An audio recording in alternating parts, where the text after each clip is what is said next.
Hello everyone, this is Rahul Goswami, your trader. तो जैसे कि हमने आपका यूनिट 4 कंप्लीट जहां तक किया था, आपने जैसे कि देखा था यूनिट 4 में हमारा जो टॉपिक चल रहा था वो था आपका सॉफ्ट स्किल्स के ऊपर। सॉफ्ट स्किल्स में हमने आपको बताया था कि किसी जब आप ऑर्गेनाइजेशन में जब आप काम करते हैं, किसी भी कंपनी में जब आप काम करते हैं, तो वहाँ पे बहुत सारी चीज़ों को अपने ध्यान में रखना पड़ता है। हमें अपनी स्किल्स पे जैसे वर्क करना होता है कि हमारी बॉडी लैंग्वेज वहाँ पे क्या है, क्या हमारा पर्सनैलिटी डेवलपमेंट किस तरह से है, कैसे हम अपने ऑर्गेनाइजेशन में जब हम काम करते हैं तो अपने कलीग्स हो गया, हमारे सीनियर्स हो गए, उनके साथ हम कैसे इन्वॉल्व हो जाते हैं, हम उनको कैसे टाइम टू टाइम चीज़ों को अपडेट करके अपनी रिपोर्ट जनरेट करते हैं। और इवन हम यहाँ तक कि ध्यान रखना होता है कि हमारे लिए कि हमारे अपने आप को कैसे डिसिप्लिन में रखना है, क्योंकि किसी भी कंपनी, इवन आप चाहे डेली रूटीन में बात करें या किसी कंपनी या स्कूल कॉलेज लाइफ, आपके इंपॉर्टेंट क्या है, आपके लिए सबसे पहले आपके इंपॉर्टेंट है आपकी डिसिप्लिन, क्योंकि बिना अनुशासन के आप अपनी लाइफ में इवन कुछ नहीं कर सकते हैं। तो हमें ध्यान रखना होता है कि हम अपने सेल्फ डिसिप्लिन पे कैसे कंट्रोल करें, कैसे अपने आप को मोटिवेट करें, कैसे हम चीज़ों को उस पे से बाहर निकलने का हम इस प्रॉब्लम्स को सॉल्व करें।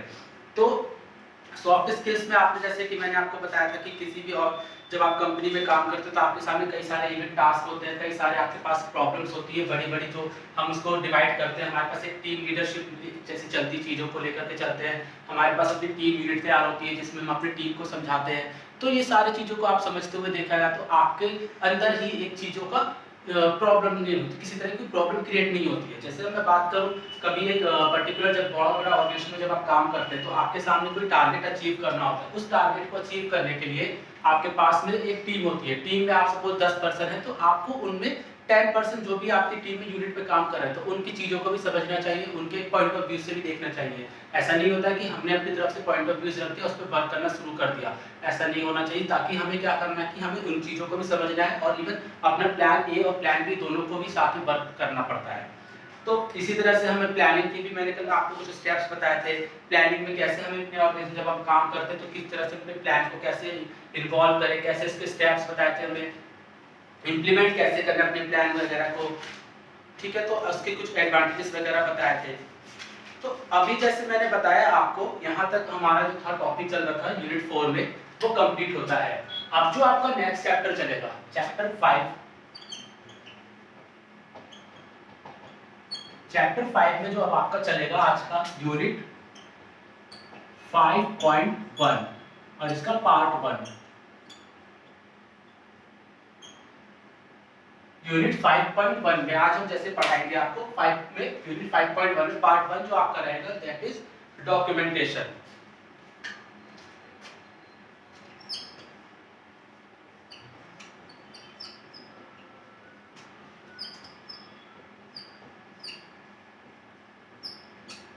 डॉक्यूमेंटेशन, जैसे कि आप समझते हैं कि डॉक्यूमेंटेशन का यूज इवन डेली लाइफ में भी आपका हर रोज होता है। कॉलेज स्कूल लाइफ से होकर के आप चाहे तो किसी कंपनी या ऑर्गेनाइजेशन जब आप काम करते हैं तो आपके पास में डॉक्यूमेंटेशन के हर एक चीज का रखना जरूरी होता है।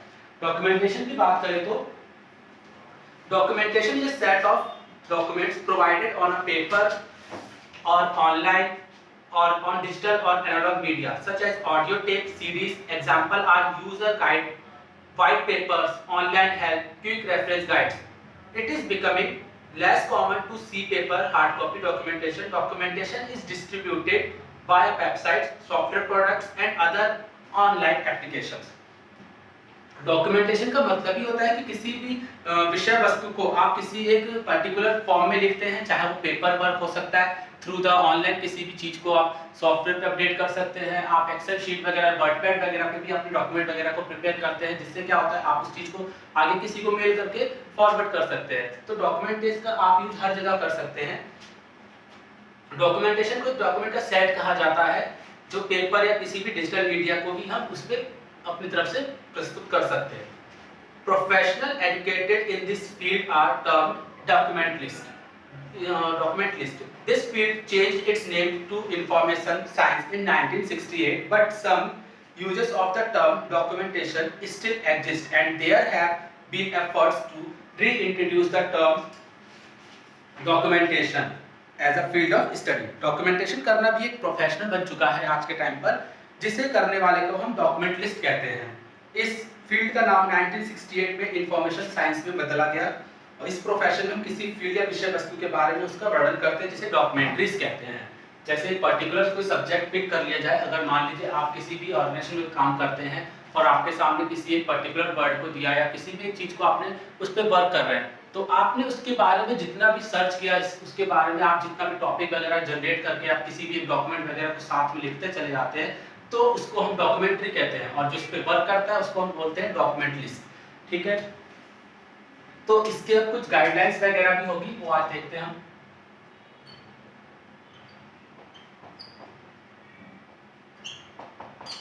बात करें गाइडलाइंस की, तो the following is a list of guidance dealing with each specified field and type.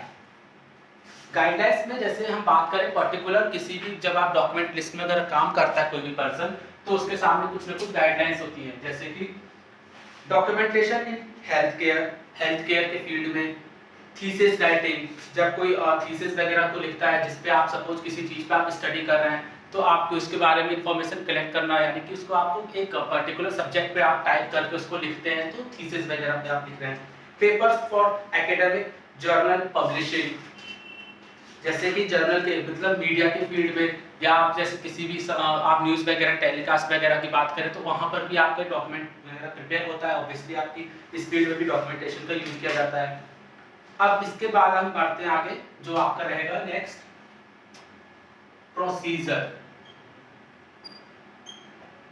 Procedure and techniques.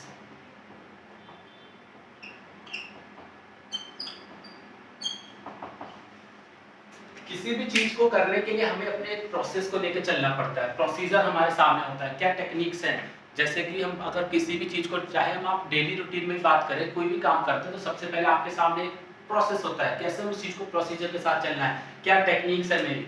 तो ऑब्वियसली आपके डॉक्यूमेंटेशन जब आप तैयार करते हैं, तो आपके पास में भी उसका प्रोसीजर होता है वन बाय वन, कि मुझे इसके साथ कैसे डील करना है, क्या मेरी खुद की अपनी स्ट्रेटजीज है, क्या रणनीतियां हैं, क्या टेक्निक्स है मेरे सामने।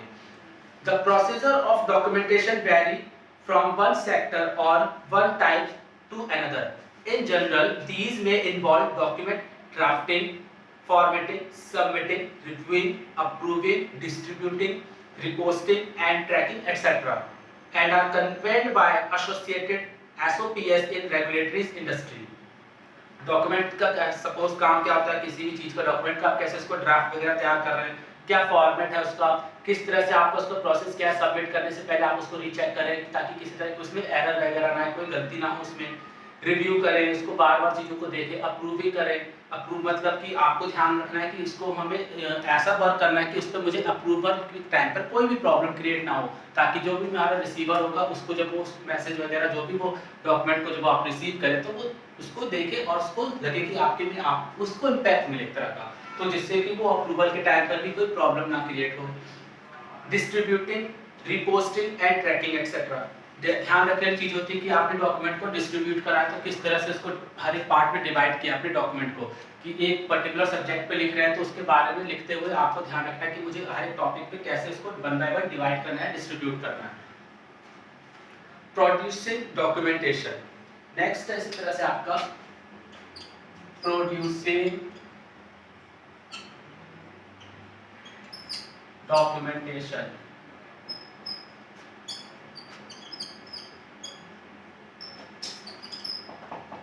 Producing documentation. Technical writers and corporate communicators are professionals whose field and work is documentation. Ideally, technical writers have a background in both subject matter and also in writing and managing contents. Technical professionals or other types of clients define and then create content, जैसे कि हम इसको बोलते हैं document contents को अपने, that meets the user need. Corporate communication include other types of written documentation that is required for most companies.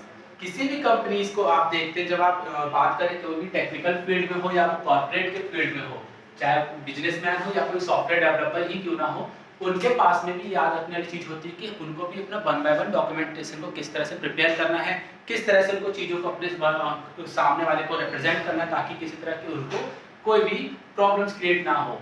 Documentation के लिए आप कॉर्पोरेट सेक्टर में बात करें तो उनके सामने होता है कि हमें किस तरह के अपने रिटन फॉर्म में रखना है, क्या हमारी डीलिंग किस तरह से हो रही है, किस तरह से मैं अपने बिजनेसमैन में अगर बात करूं तो बड़े बड़े जो इंफ्रास्ट्रक्चर कंपनीज जो बनाती हैं आपके सामने, तो उनके पास भी डॉक्यूमेंटेशन प्रिपेयर तैयार करने के लिए एक पर्टिकुलर बंदा रहता है जो आपके सामने रिप्रेजेंट करता है, चीज़ों को समझाता है कि हमारे पास जो फंड वगैरह पूरे कैसे टर्नओवर क्या आता है, किस तरह से मेरे प्रोडक्ट वगैरह मार्केट में लॉन्च होने से पहले मुझे अपने सारी चीज़ों को एक पर्टिकुलर फॉर्म में कलेक्ट करके रखना होता है। डॉक्यूमेंटेशन का यूज कॉर्पोरेट और टेक्निकल फील्ड इवन हर जगह पे यूज किया जाता है।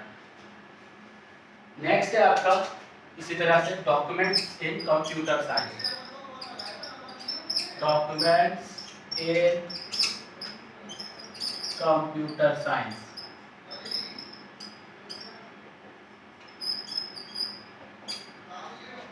कंप्यूटर साइंस के फील्ड में भी कंप्यूटर का यूज किया था। यहाँ पे डिफरेंट टाइप्स के आपको वेरियस कैटेगरीज मिलती हैं, जैसे कि डॉक्यूमेंट्स अगर बात करें सीएस के फील्ड में, कंप्यूटर साइंस के फील्ड में, जैसे पहला है आपका रिक्वेस्ट फॉर प्रपोजल,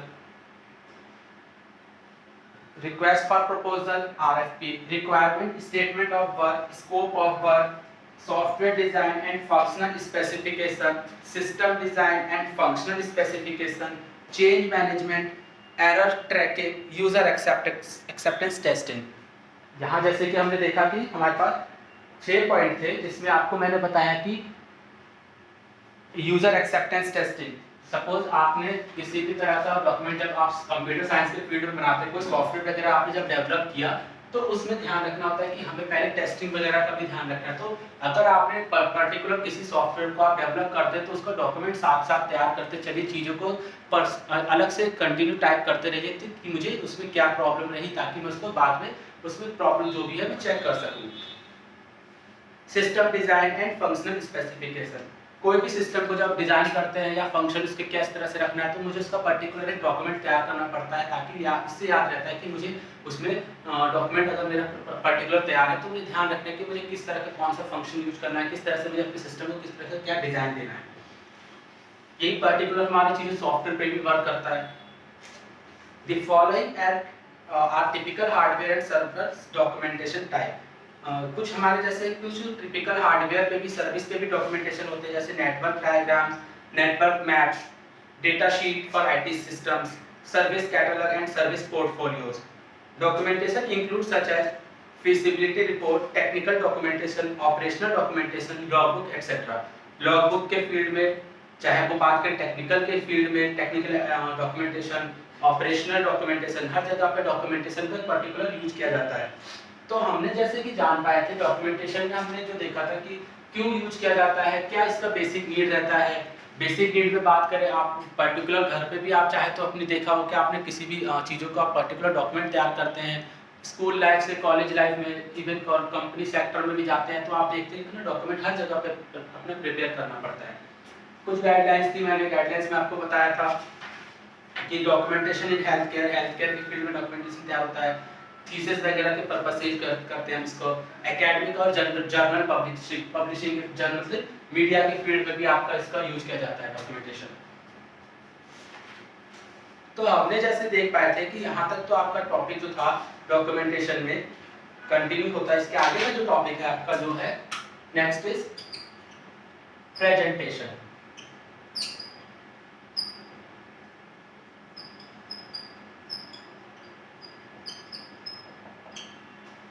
प्रेजेंटेशन, जैसे कि आपको पता है किसी चीज का डॉक्यूमेंटेशन, एक हम उसको पर्टिकुलर किसी भी फॉर्म पे लिख सकते हैं पेपर पे, या फिर हम उसको पर्टिकुलर रिटन फॉर्म में लिख सकते हैं, चाहे वो एक्सेल शीट पे हो, चाहे वो किसी भी आपके पर्टिकुलर वर्ड पैड के फील्ड में क्यों ना हो। लेकिन अब जो हमारा पॉइंट है जो है प्रेजेंटेशन। प्रेजेंटेशन का मतलब ये होता है कि प्रेजेंट करना, यानी कि किसी चीज को सामने वाले को दिखाना, उसका विजुअल दिखाना, डिस्प्ले करना, चीजों को उसके सामने प्रस्तुत करना। कैसे हम चीज़ों को, सपोज हम अभी लिखते हैं रिटन के फॉर्म में, लेकिन हम उस चीज़ को पिक्चर्स के फॉर्म में समझाना, प्रेजेंटेशन का यूज करते हैं। प्रेजेंटेशन में आपका आज जैसे हम किसी भी कंपनीज में या ऑर्गेनाइजेशन में या अपने स्कूल कॉलेज की फील्ड में भी हम प्रेजेंटेशन का यूज जरूर करते हैं। Presentation is the process of presenting a topic to an audience. It is typically a demonstration, lecture, speech meant to inform, persuade or build goodwill. This terms can also be used for formal or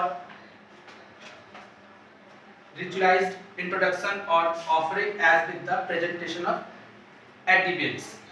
presentation का एक माध्यम होता है जिसके प्रयोग से आप किसी भी विषय पर, अपने किसी भी सब्जेक्ट पर, आप उसको चाहे तो सब्जेक्ट कोई भी ले सकता है। आप स्कूल फील्ड में हैं तो आप सपोज किसी भी फील्ड में हैं तो आपके सामने एक टॉपिक होता है जिस पर आप उसको लिखना होता है। लिखना इवन आप चाहे तो उसको समझा सकते हैं। श्रोता जो भी आपके सामने ऑडियंस होती है उसको किसी भी एक सब्जेक्ट की पर्टिकुलर फॉर्म में आप उसको जनरेट करते हैं, पिक्चर्स वगैरह विजुलाइज करते हैं। मान लीजिए सपोज अगर मैं किसी भी प्रोडक्ट की बात करूं, अगर मेरे मार्केट में कोई प्रोडक्ट लॉन्च हो रहा है, मेरे मार्केट में कोई कंपनी का जैसे टेलीविजन सेक्टर में मान लीजिए कि मुझे प्रोडक्ट लॉन्च हुआ, तो वहां पर मैंने अपने किसी भी पिक्चर्स को साथ साथ समझाते चलता हूं कि मेरे सामने ये एलसीडी है, इतने इंच की डिस्प्ले है इसकी, क्या इसके फीचर्स हैं, किस तरह से इसका कलर मॉनिटर काम करता है, क्या उसके अंदर के फीचर्स है। तो ये आपका एक पर्टिकुलर एक चीजों को जब विजुलाइज करना सामने वाले को, यानी कि ऑडियंस को, उससे क्या पड़ता है, इंपैक्ट पड़ता है कि चीजों को सामने बन रहा है और इसको समझने में भी प्रॉब्लम नहीं हो रही है।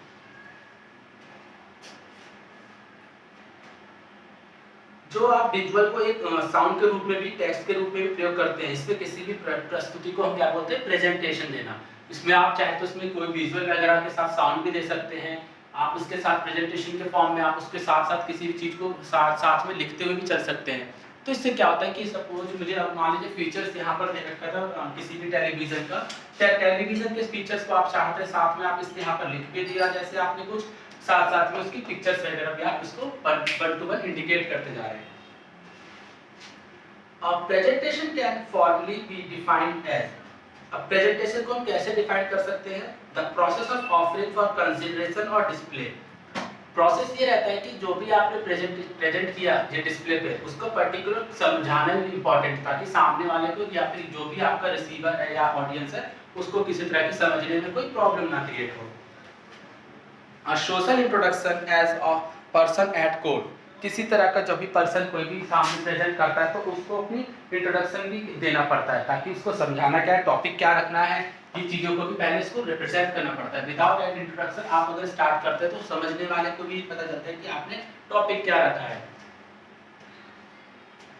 A demonstration, लेक्चर और वेलकमिंग स्पीच, इसको ये पहले आपको ध्यान रखना है कि सामने आप जैसे किसी भी पर्टिकुलर आप जैसे फील्ड में वर्क करते हैं, आपके सामने बहुत सारे एम्प्लॉयज और आपको प्रेजेंटेशन, आपको खुद को प्रेजेंटेशन देना है, तो उसके लिए आपको सबसे पहले अपनी स्पीच वगैरह प्रिपेयर करनी है कि कैसे मुझे वेलकम करना है, कैसे अपने एम्प्लॉयज को मुझे थैंक यू बोलना है, तो सब चीज़ों को प्रेजेंटेशन के फॉर्म में हमें रखना पड़ता है। द मैनर ऑफ टाइम और स्पीकिंग, इंस्ट्रक्टिंग और पुटिंग वनसेल्फ फॉरवर्ड, आपका इम्पोर्टेंट काम है कि किस तरह से आप सामने वाले से, मैनर आपका क्या है, कैसे बिहेव कर रहे हैं। ये ना हो कि आप जब सामने अपनी प्रेजेंटेशन दे रहे हैं तो आपने ध्यान कहीं और है और आप बोल कुछ और रहे हैं। इससे क्या होता है कि यूज जो सामने वाले जो आपके ऑडियंस होते हैं उनका भी ध्यान नहीं रहता है और वो भी एक टाइम पर आपको वहाँ पर देखना भी नहीं चाहते, जैसे आप वो सोचते हैं इग्नोर करना। तो हमें ध्यान रखना था कि हमें अपनी चीज़ों को समझाना है तो किस तरह से सामने वाले को अपनी चीज़ों को प्रेजेंट करना पड़ता है।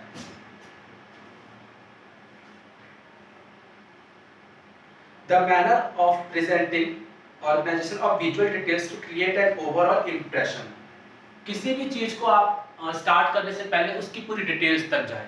डिटेल्स तक जाना इसलिए इम्पोर्टेंट है कि आप जिस टॉपिक पे आप बोल रहे हो, जो भी प्रेजेंटेशन दे रहे हो, तो उस पर आपको पर्टिकुलर चीजों को बारे में पता होना भी जरूरी है। विदाउट एनी इन्फॉर्मेशन आप किसी चीज के ऊपर जब बोलते हो तो पता नहीं रहता है कि आपको क्या करना है क्या नहीं करना है। तो आपको याद रखना है कि जब आप किसी भी कंपनी का आप जब प्रेजेंटेशन देते हो या किसी भी प्रोडक्ट पे प्रेजेंटेशन देते हो तो उसकी आपको पूरी ध्यान रखना है कि हमें उसकी क्या चीज़ें हैं, बेसिक नीड्स क्या है उसकी, क्या उसके फीचर्स है। तो पर्टिकुलर आपके पास पूरी एक ओवरऑल इंफॉर्मेशन भी कलेक्ट होनी चाहिए।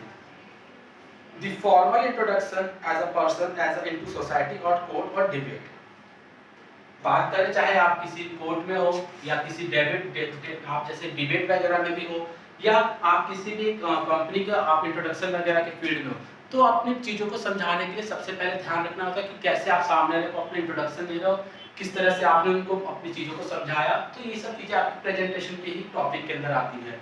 प्रेजेंटेशन का यूज आप चाहे तो आज के टाइम पर आप देख सकते हैं, जैसे पावर पॉइंट आता है, पीपीटी वगैरह आप स्लाइड्स तैयार करते हो, स्लाइड्स के लिए आप उसको क्या करते हैं, आपको कुछ टॉपिक्स वगैरह को आप चाहो तो नोट कर सकते हो, लिख सकते हो।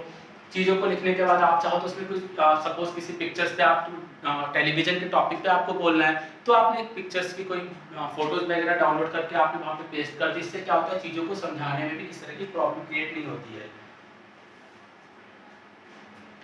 कंप्यूटर बेस्ड ग्राफिकल प्रेजेंटेशन, इसी में जो आपका नेक्स्ट पॉइंट है computer based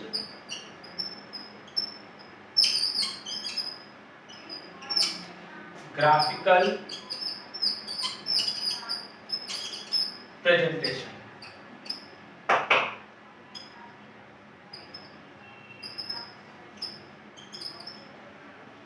Computer based graphical presentation. You can even present a topic using the computer based graphical presentation, which is operated and manipulated by using some software. This software allow you to create graphics, even text in the form of graphics, decorated text.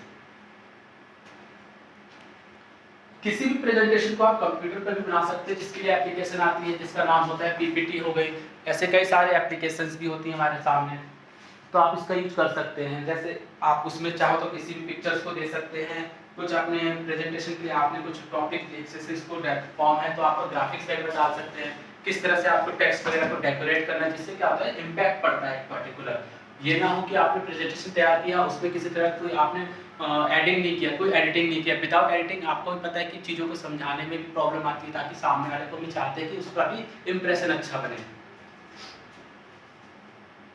A presentation program such as Microsoft PowerPoint, Apple Keynote, OpenOffice.org, Impress और Prezi is often used to generate the presentation content.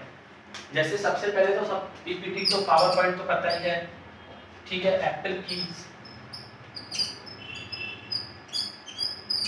ऐसे हमारे पास एक और होता है जैसे कि जिसका नाम है हमारा OpenOffice.org,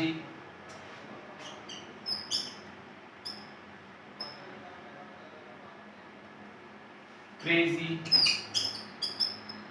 तो ये कुछ तरह के सॉफ्टवेयर आपके सामने हैं जिसको आप इसका यूज करते हैं। प्रेजेंटेशन के लिए आपके पास में जैसे कि माइक्रोसॉफ्ट ऑफिस पावर पॉइंट, जैसे सबसे ज़्यादा इंपॉर्टेंट जिस पर हम वर्क करते हैं वो है जिसका नाम माइक्रोसॉफ्ट ऑफिस पावर पॉइंट। इसमें क्या होता है, इसके अंदर इतने सारे फीचर्स होते हैं जहाँ पर आपने चीज़ों को भी प्रॉब्लम नहीं होती कि किस तरह से मुझे कौन सा प्रेजेंट क्या करना है, क्योंकि इसमें आपको एडिटिंग के लिए बहुत सारे फीचर्स मिलते हैं आपके सामने। उसमें कई सारे ऐसे टॉपिक होते हैं जिसमें आप उसमें टेक्स्ट को ऐड कर सकते हैं, ग्राफिक्स वगैरह ऐड कर सकते हैं। तो आपको भी पता है कि अगर जितना मेरा प्रेजेंटेशन इम्प्रेसिव होगा तो मेरा भी पता है कि सामने वाले को उसका इम्पैक्ट कितना मिलेगा।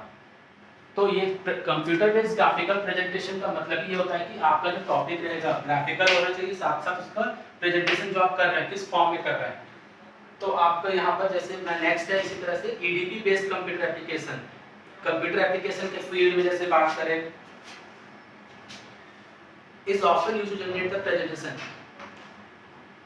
Presentation application in Google Docs, Slide Rocket also allow presentation to be developed collaboratively by geographical disparate collaborators. Presentations viewer can be used to combine content from different presentation programs into one presentation. अब इसके लिए जैसे अभी हमारा जो point था computer जिसमें चल रहे थे प्रेजेंटेशन के लिए, प्रेजेंटेशन में हमने पढ़ा कंप्यूटर बेस्ड ग्राफिकल प्रेजेंटेशन। इसमें अब जैसे हम चाहो तो जैसे बहुत सारी चीजें होती है, जैसे डेटा कलेक्शन, एक्यूरेसी क्या होती है, क्या agreed forms of data, improvise yourself, formal education, certification. तो ऐसी कई सारी चीजें हैं जिसका मैं आपको बाद में भी क्रिएट कराऊंगा, ठीक है। तो अब जैसे अभी हमने जो देखा इस यूनिट 5.1 में पार्ट 1 जो था, हमारा जो टॉपिक चला था डॉक्यूमेंटेशन। डॉक्यूमेंटेशन का यूज कैसे होता है, कहाँ पर होता है, किस फील्ड में होता है पर्टिकुलर, क्या उसकी बेसिक गाइडलाइंस थी, प्रोसीजर, टेक्निक्स, किस तरह से डॉक्यूमेंट्स को प्रोड्यूस करना अपने। तो ये सारा चीज आपका डॉक्यूमेंटेशन में था। इसके बाद हमने जैसे देख पाया कि कंप्यूटर साइंस के फील्ड में भी आपका डॉक्यूमेंटेशन का यूज किया गया था। इसी तरह से कंप्यूटर के हमारे कुछ ग्राफिकल प्रेजेंटेशन कैसे देना होता है, तो इसके लिए हमारे पास कुछ ऑफिस कीज होती है, जैसे माइक्रोसॉफ्ट पावर पॉइंट हो गया, एप्पल कीज हो गया, OpenOffice.org हो गया, प्रेजीज हो गया, सॉफ्टवेयर आते हैं। तो अब हमारा जो टॉपिक था इसमें प्रेजेंटेशन का, इसको कंटिन्यू करते हैं हम आगे भी फिर। Okay, thank you everyone.